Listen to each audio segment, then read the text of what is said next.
Iya, selamat pagi teman-teman, selamat pagi semua sahabat Museum Geologi. Perkenalkan, nama saya Unggul Prasetyo Wibowo, salah satu staf peneliti dari Museum Geologi Bandung, Badan Geologi, Kementerian ESDM.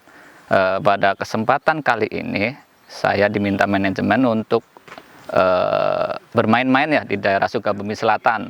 Nah, sekarang posisi kita ada di namanya di daerah Jampang ya.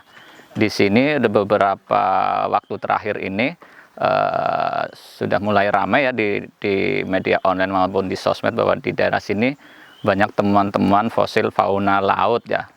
Nah, tugas kami di sini sebagai salah satu institusi pemerintah di bidang pelestarian koleksi kegeologian ya, kita diminta manajemen untuk melihat kondisi di sini, apakah cerita geologinya seperti apa untuk mendukung fenomena teman-teman fosil di sini. Nah, di sini saya sudah pegang suatu lembar peta geologi ya di daerah Sukabumi Selatan. Kita coba cek.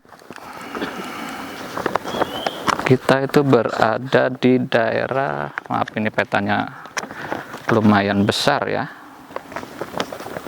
Nah ini, apa bisa di zoom? Maaf, pegangnya. Gimana nge-zoomnya? Nah, sekarang kita di titik ini ada tulisan TMBU, TMCL. TMCI ini yang biru adalah dalam istilah geologi dinamakan formasi Cibodas. Kemudian yang TMBU itu formasi Bentang ya, yang warna agak coklat ini. Kalau di keterangan peta geologi ini, Cibodas itu dicirikan dengan batuan-batuan yang diendapkan di lingkungan laut dangkal ya. Biasanya kalau laut dangkal kan akan banyak ditemukan fosil-fosil kerang ya. Nanti kita bisa buktikan atau kita lihat apakah di sini juga ditemukan kondisi seperti itu. Nah, kemudian kalau di Cibentang itu cirinya adalah formasi, kalau di peta geologi disebutkan perselingan antara marl dan marl itu apa ya, kayak lapisan batu gamping tapi karakteristik gampingnya tinggi, tapi berselingan dengan batuan-batuan tufaan atau produk gunung api. Nanti kita coba lihat apakah di sini juga ditemukan fenomena seperti itu. Untuk tahap pertama kita mungkin bisa lihat di belakang saya ini ada suatu singkapan yang ini dibikin oleh warga dengan tujuan untuk mencari keberadaan fosil ya. Kita bisa lihat, nanti kita dekatin, bisa kita dekati sekarang.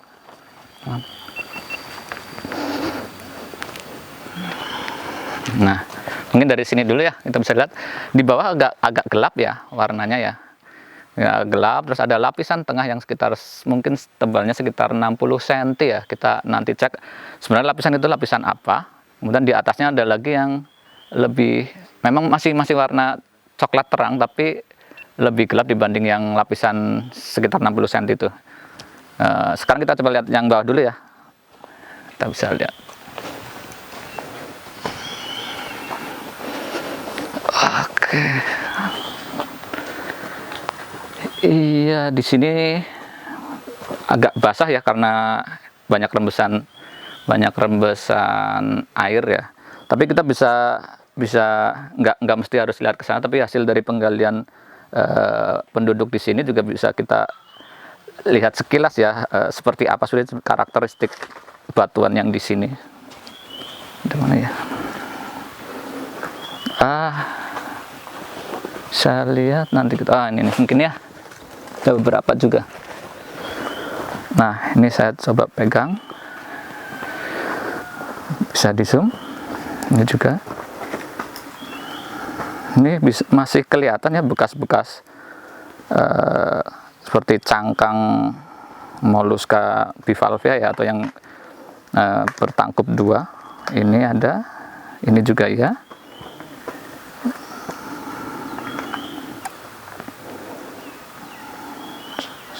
Sudah, ini juga kelihatan sekali masih ini salah satu bekas cangkang juga. Jadi kalau dilihat dari keterangan peta geologi, ini adalah formasi Cibodas yang tadi dicirikan dengan lingkungan laut dangkal dengan ditemukannya fosil-fosil kerang ya. Jadi kita yang bagian bawah itu kita simpulkan sebagai bagian atas dari formasi Cibodas. Nah, lingkungannya mendukung sekali dengan teman-teman fosilnya, bahwa di sini ada berbagai macam fosil-fosil kerang ya. Terutama yang kita lihat di sini adalah kerang-kerang bertangkup ya, itu biasanya karakter hidup di laut dangkal. Nah, kalau fenomena yang sekarang sedang naik adalah di sini juga ditemukan fosil gigi ya, gigi binatang ikan zaman dulu ya. Dalam hal ini mungkin orang lebih mengenalnya hiu purba megalodon ya, di sosmed ataupun di berita akhir-akhir ini juga sering diberitakan di sini banyak ditemukan fosil-fosil gigi fauna laut zaman dulu ya, dalam hal ini gigi hiu megalodon. Nah, di narasumber selain dari saya mungkin nanti juga akan ditunjukkan ya koleksi-koleksi itu yang disimpan di desa ini. Dan kita coba geser ke formasi yang lapisan yang lebih terang ya. Tadi kita sudah jelaskan yang gelap ini. Kita lihat yang lebih terang itu. Ini agak susah, kita ambil yang bekasnya saja, runtuhannya. Ini. Nah, itu. Ini sama dengan lapisan yang di atas, bisa zoom di situ. Bisa terlihat ada kristal-kristal putih ya, sama hitam juga, harus ada juga yang, mungkin kalau di situ tidak terlihat, tapi bisa saya jelaskan di sini juga ada seperti kilap-kilap kuning ya. Jadi itu yang kuning ini adalah pirit, kemudian ada kuarsa juga. Jadi ini adalah lapukan dari granit ya, batuan granit yang secara geologi ini berasal dari utara ya, dari lempeng benua ya. Nah, ini adalah lapukannya sampai sini.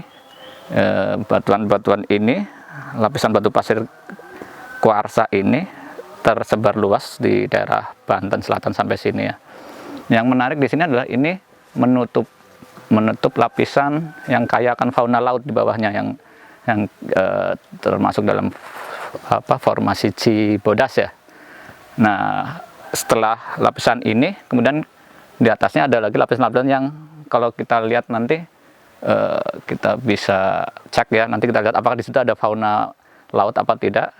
Tapi yang jelas ini adalah salah satu, kalau bisa diceritakan dalam stratigrafinya, lapisan kuarsa ini, pasir kuarsa ini adalah kibet di sini ya, atau yang bisa dipakai untuk menghubungkan dengan lokasi-lokasi lain. Nanti kita cek juga kalau kita ada kesempatan untuk ke lokasi lain, apakah kita ketemu juga lapisan kuarsa ini. Jadi logikanya di bawah lapisan ini berarti akan ketemu fosil-fosil fauna laut. Tapi di atasnya kita cek dulu apakah seperti itu apa tidak. Kita geser ke lapisan yang lebih atas, lebih mudah. Mari.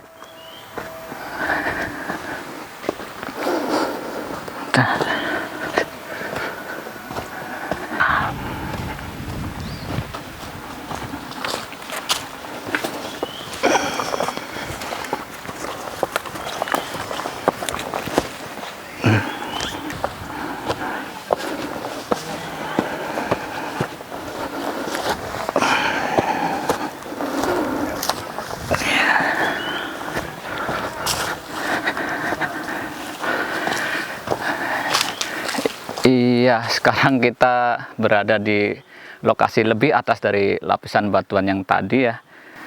Tadi di bawah adalah formasi Cibodas, kemudian yang di sini kita simpulkan sebagai formasi Bentang. Nah, dua formasi ini di peta geologi ditempatkan pada umur sekitar Miosen atas ya. Jadi sekitar mungkin 15 juta sampai mungkin 10 juta atau 5 juta tahun yang lalu. Bisa kita lihat di sini seperti ini tampilan formasi dari formasi Bentang ya. Perlapisan bisa dilihat di sini cukup masif dengan berbagai perlapisan yang terang, banyak perlapisan. Tapi yang jelas nanti kita cek apakah di situ masih ada fauna moluska, kemudian karakter batuannya seperti apa. Mari kita lihat sekilas. Ini ada beberapa lapisan, tapi kita bisa lihat di sini ada lapisan-lapisan warna-warna ya, warna agak coklat terang ya. Nah ini ada lapisan-lapisan seperti ini. Ini kemudian ini juga. Nah ini adalah lapisan-lapisan karakter tufaan ya, tufaan.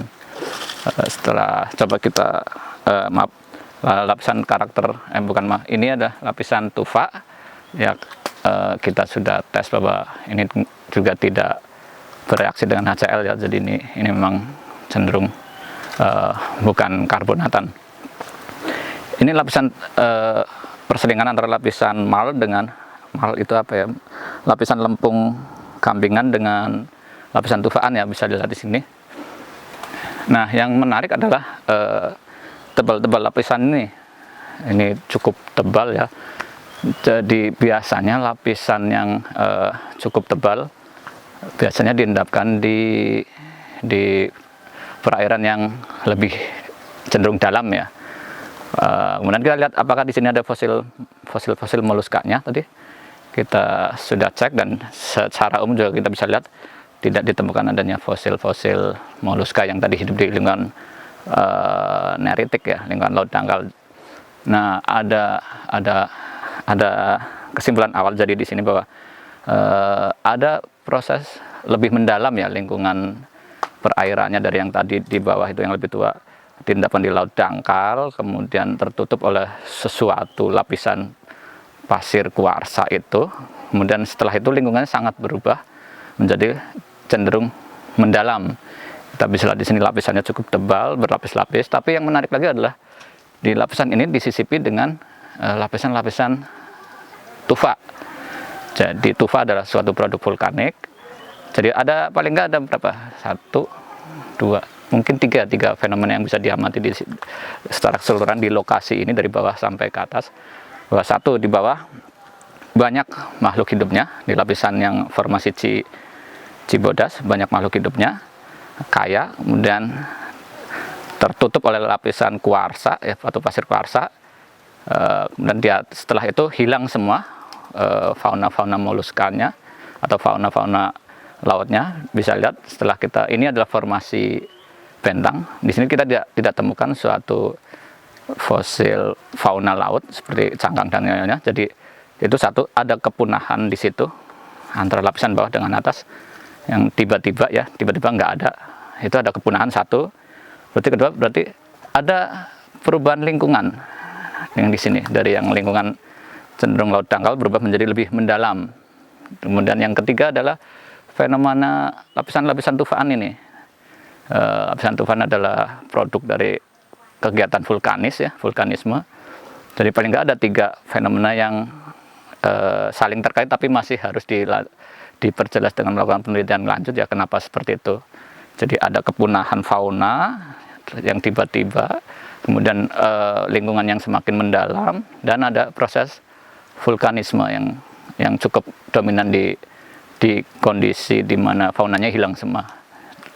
Jadi sekilas itu yang bisa kami ceritakan di sini secara urutan sejarah geologinya dari singkapan yang ada di sini. Untuk menceritakan lebih ke yang regionalnya juga pasti kita harus mengecek ke lokasi lainnya. Tapi kalau untuk titik ini kita sebatas menceritakan kondisi geologi di lapisan ini saja dulu. Terima kasih. Mungkin itu saja yang bisa kami ceritakan. Assalamualaikum warahmatullahi wabarakatuh.